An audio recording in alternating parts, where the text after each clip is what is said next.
வடகிழக்கு பருவமழை தொடங்கியுள்ள நிலையில் தமிழ்நாட்டின் பல்வேறு பகுதிகளில் மழை வெளுத்து வாங்கி வருகிறது.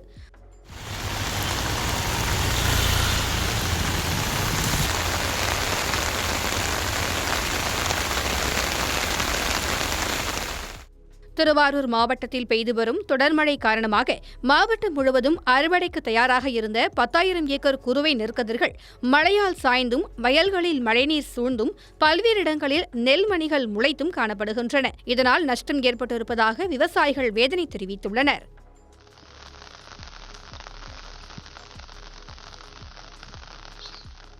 வங்கக்கடலில் ஏற்பட்டுள்ள காற்றழுத்த தாழ்வு பகுதியால் தொடர்ந்து 3 நாட்களாக மழை பெய்து வருவதால் திருப்பதி ஏழுமலையான் கோயிலுக்கு வரும் பக்தர்கள் கடும் சிரமம் அடைந்துள்ளனர்.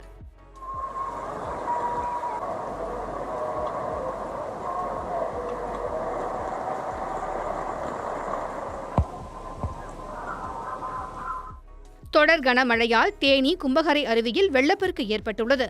இதனால் சுற்றுலா பயணிகள் குளிக்க 11வது நாளாக தடை விதிக்கப்பட்டுள்ளது.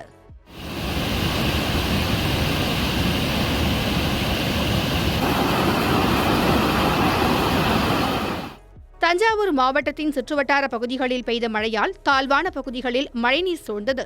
இதனால் மக்களின் இயல்பு வாழ்க்கை பாதிக்கப்பட்டது.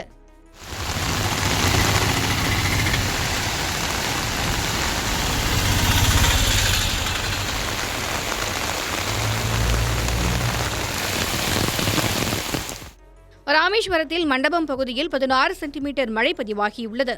இதனால் அப்பகுதியில் மழைநீர் தேங்கியதால் மக்கள் வெளியே வர முடியாமல் தவித்து வருகின்றனர்.